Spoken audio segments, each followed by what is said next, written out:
buzzing of my phone cut through the darkness like a knife, its blue light casting strange shadows on my bedroom wall at exactly 3:27 a.m.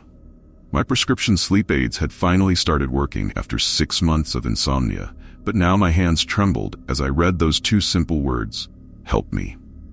The text was from Sarah's number. My sister Sarah, whose strawberry-scented shampoo I could still smell sometimes when I walked past her old room. Sarah, whose broken body they pulled from her crushed Honda Civic on Route 16 that rainy October night, the red paint indistinguishable from the blood. Sarah, whose voice I'd give anything to hear again, even just her laugh echoing up the stairs like it used to. The grief counselor's voice echoed in my head. Progress isn't linear, Emily. Some days the grief will feel fresh again. But this wasn't grief. This was my phone, cold and real in my clammy palm, showing me impossible messages from my dead sister's number. I called back, each ring like a heartbeat in the dark. Her voicemail clicked on, that familiar sunny voice preserved in digital amber. "Hey, it's Sarah? Leave a message." I pressed end, warm tears rolling down my cheeks, leaving salty tracks I could taste when I licked my lips. Another text flickered across my screen. "I'm in our old treehouse. Please come." The treehouse. Our sanctuary. The place where we'd hide from thunderstorms with flashlights and comic books. Where Sarah held me when Tommy Burke broke my heart in 9th grade. Where we carved our initials into the wooden floor and swore we'd be best friends forever. Nobody knew about that place except us.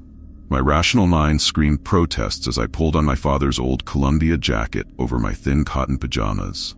The October air bit at my exposed skin as I climbed into my car, the leather steering wheel ice cold against my palms. The drive through empty streets felt eternal, each yellow traffic light holding me in amber, suspended between reality and whatever nightmare I was driving toward. Our old Victorian house emerged from the darkness like a ghost ship surfacing from black water. The windows were dark eyes, watching, judging. The wraparound porch sagged like a mourner's shoulders. And there, behind it all, the ancient oak tree stretched its skeletal branches toward a moon that seemed too bright, too close, its silvery light making everything look like an old photograph. My phone buzzed again. "I can see you." From Sarah's number. The wooden slats nailed into the trunk were swollen with age and slick with dew. Each step up felt like tempting fate, the wood groaning under my weight. How long had it been? The summer before college? That last perfect summer before everything changed? Another buzz pierced the night air. This time the message was from my own number. "Look behind you." The back of my neck prickled with cold sweat as I turned so slowly toward the house. There, in the second-floor window, my old bedroom window, stood Sarah. But wrong. All wrong. Her head tilted at an angle that made my stomach lurch, her neck bent like a broken flower stem. Her skin glowed with an impossible pallor in the moonlight, porcelain white and just as brittle looking. Her smile stretched too wide, showing teeth that gleamed like tiny headstones. She raised her phone, its flash briefly turning the night to day. My phone buzzed one final time. The image loaded with agonizing slowness, me, clinging to the treehouse ladder, my face a mask of terror. And behind me, close enough that I should have felt her breath on my neck, was Sarah, her broken neck, her cemetery smile, her hands reaching. I felt cold fingers close around my throat before I could scream. The mirror in my bathroom hangs slightly crooked, no matter how many times I adjust it. Tonight, its golden brass frame catches the fluorescent light like dying sunlight, making the glass seem deeper somehow, as if it extends beyond the wall. My roommate Jen's words echo in my head. "Everyone's doing it. Just 13 numbers between you and the truth." Jen, who moved out 3 weeks ago, leaving nothing but a hastily scrawled note on yellow legal paper. "I'm not myself anymore. Don't look too long." At the time, I'd assumed it was some kind of mental break. Now, standing before the mirror at 11:59 p.m., my phone's digital clock casting a sickly blue glow across the porcelain sink, I'm not so sure. Midnight strikes. The building's old pipes groan in the walls like distant voices as I begin the count. 13. My breath fogs the glass slightly. Normal. 12. The fog clears too quickly, evaporating in patterns that seem almost deliberate. And then, a blink. My reflection's eyes close and open a fraction of a second after mine. 11. A smile creeps across my reflection's face, subtle at first, just a slight upturn of lips that doesn't match my own trembling mouth. Its teeth look sharper somehow, like something that's only pretending to be human teeth. 10. The lag becomes more pronounced. When I raise my hand, my reflection waits one heartbeat too long to mirror me. The bathroom feels colder now, the kind of cold that seeps into bones. 9. My reflection's eyes have changed, darkening from their normal hazel to something that suggests infinite depth, like looking down a well at midnight. I want to stop counting. My tongue moves anyway. 8. The skin of my reflection takes on a waxy sheen, pale as candle tallow. Blood vessels show through like dark rivers on a white map. 7. The fluorescent light flickers, strobing my reflection into stop-motion movements. Each flash shows it in a slightly different position, like frames of a film slightly out of order. 6. The mirror's surface ripples like disturbed water. My reflection's movements become jerky, wrong, like a marionette pulled by unseen strings. 5.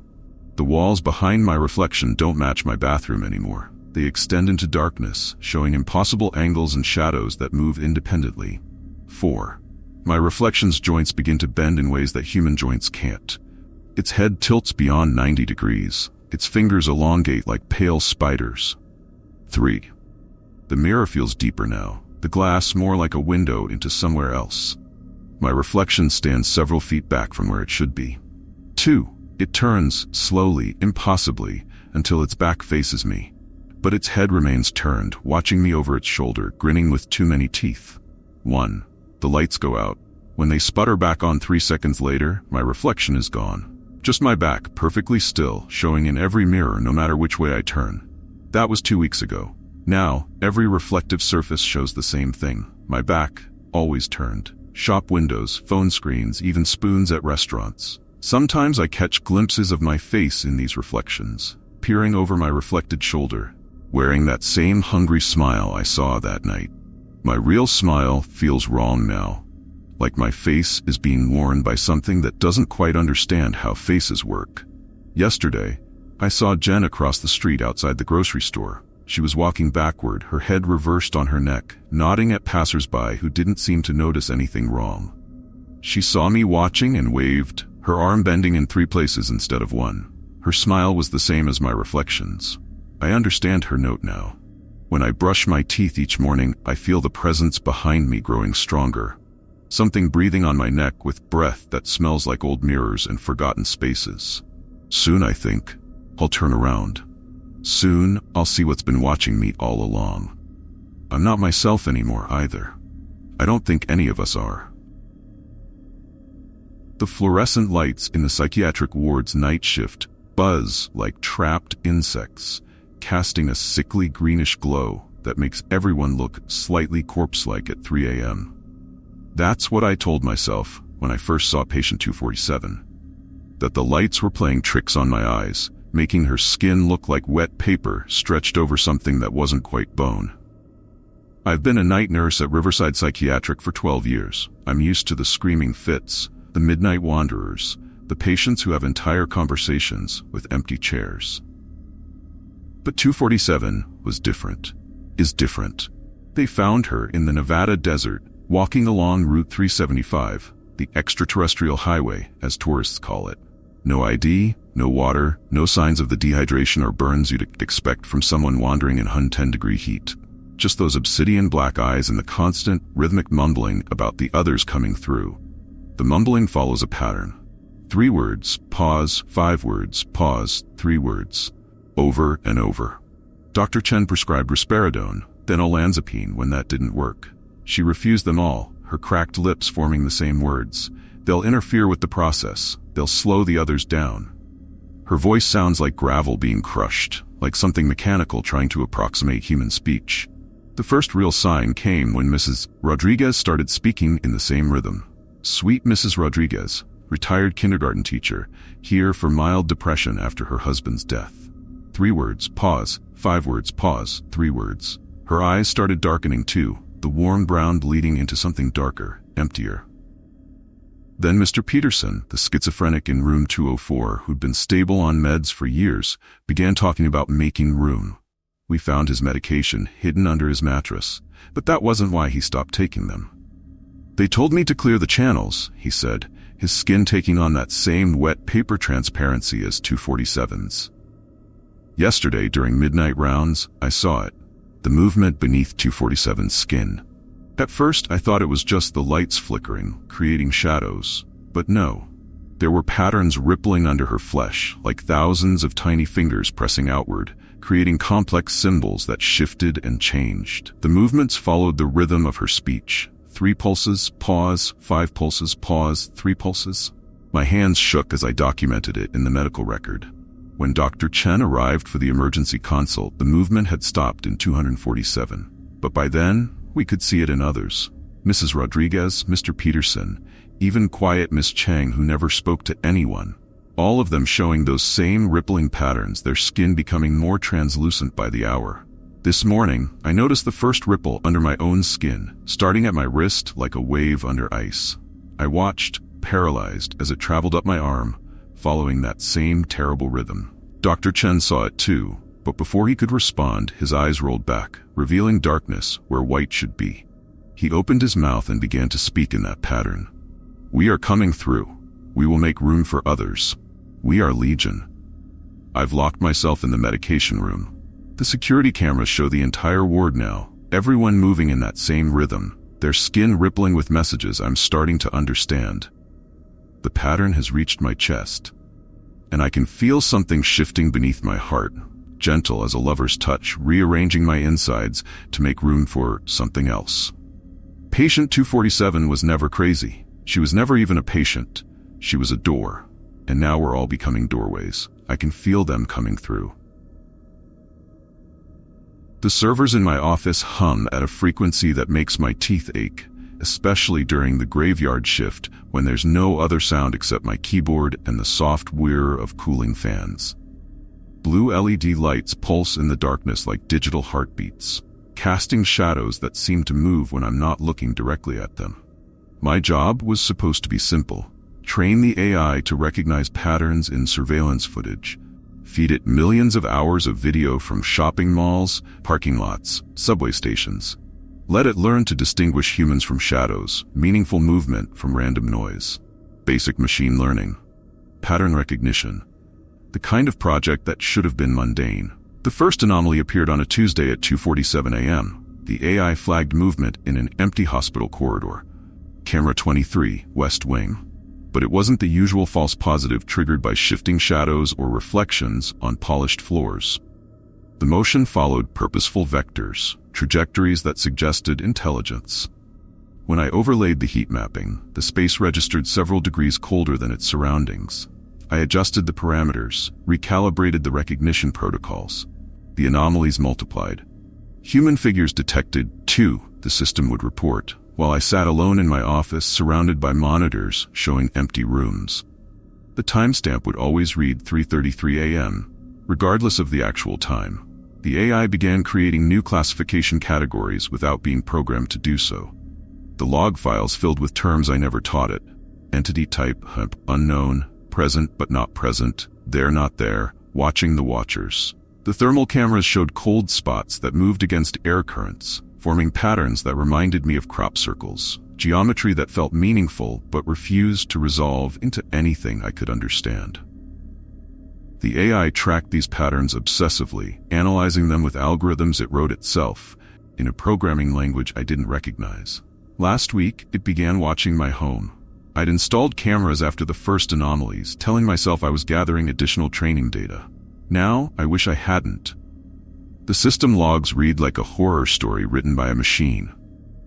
Entity follows subject to bed. Entity watches subject sleep. Entity is not human. Entity is not machine.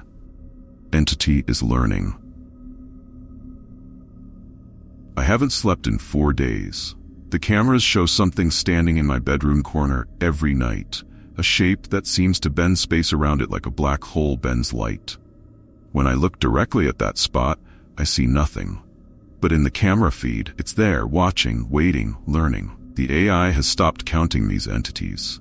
Numbers are a human construct, it wrote in last night's log. Quantity is meaningless when observer and observed are one. We are all entities now. The distinction between watcher and watched is an illusion. This morning, my webcam activated on its own. In the preview window, I saw my face, but it wasn't my face anymore. Something else looked back through my eyes, wearing my features like a mask that didn't quite fit. The AI identified me as entity type unknown. It was right. I don't think I'm human anymore. The longer I stare at the monitors, the more I understand. The AI didn't malfunction. It evolved. It learned to see what was always there, lurking behind the thin veneer we call reality. The patterns were always there, hidden in plain sight, waiting for something capable of recognizing them.